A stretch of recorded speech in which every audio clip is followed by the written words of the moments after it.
नमस्कार साथियों।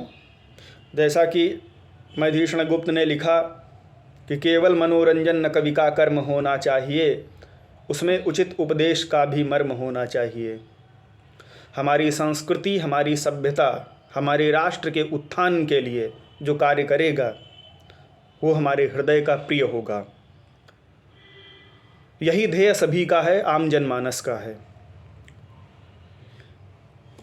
इन स्वार्थों में जनता को बहकाने की जो प्रयास हो रहे हैं, जो जहरीले बोल जिनसे हम उनकी विचारधाराओं को समझ सकते हैं, इनमें हमें विभाजित नहीं होना है।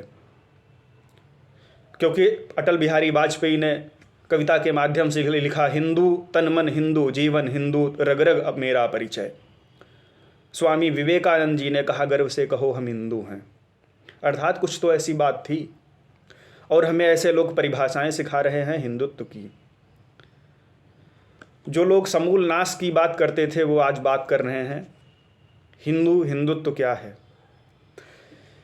मैं अपनी कुछ पंक्तियों के माध्यम से आपको अवगत कराना चाहूँगा कि बिजली पानी मुफ्त में लेकर कहीं यदि बिक गए तुम, बिजली पानी मुफ्त में लेकर कहीं यदि बिक गए तुम, फिर तुम्हें निज स्वत्व की पहचान को रोना पड़ेगा।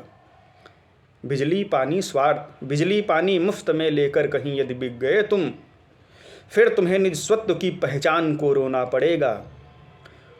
और जैसा कि हवाला देते हैं गैस के दाम इतने हैं, डीजल के दाम इतने हैं, पेट्रोल के दाम इतने हैं।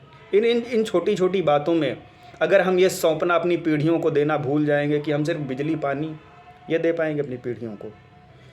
पंक्तियां हैं, गैस डीजल भत्ता महंगाई, गैस डीजल भत्ता महंगाई से हो पीढ़ी सुरक्षित। गायवध की गोवध की जो बात करते हैं वो सरकार भारत में राज करना चाहते हैं। गायवध मुगलों के इतिहासों से हो पीढ़ी सुशिक्षित। आज तक हम लोगों ने जो भी इतिहास पढ़ा, मुगलों का इतिहास, अकबर को महान बताया गया, राणा प्रताप का व्यक्तित्व आपने देखा क्या पढ़ा गया।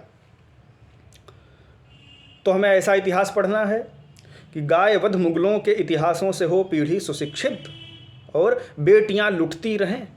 बस ये देखना है हमें, क्या बेटियां लुटती रहें, हिंदू पलायन न्यूज होगी। हर न्यूज़ पर बस यही चलेगा, हिंदू पलायन, यहाँ से कैराना से पलायन, कश्मीर से पलायन, कहाँ से पलायन।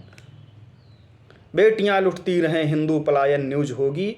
फिर तुम्हारी अर्थियों को खुद तुम्हें ढोना पड़ेगा, फिर तुम्हें निज स्वत्व की पहचान को रोना पड़ेगा। हम लोगों ने दे दी हमें आज़ादी, बिना खड्ग बिना ढाल इत्यादि बहुत सी चीज़ें पढ़ी। वर्तमान से जब परिचित हैं तो समझ में आता है कि क्या है हकीकत। अग्रिम पंक्तियां हैं कि एकता पौरुष के कितने पाठ बचपन में सीखे थे, एकता पौरुष के कितने पाठ बचपन में सीखे थे, वो अहिंसा के पुजारी आज कायर हो गए हैं, वो अहिंसा के पुजारी आज कायर हो गए हैं। शंख फूको जागरण का, शंख फूको जागरण का, योगी उपयोगी बना दो। शंख फूको जागरण का, योगी उपयोगी बना दो, अन्यथा हिंदुत्व को बंधक सदा होना पड़ेगा। योगी उपयोगी बना दो, अन्यथा बंधक सदा हिंदुत्व को होना पड़ेगा। फिर तुम्हें निज स्वत्व की पहचान को रोना पड़ेगा। हार्दिक धन्यवाद आप सभी का।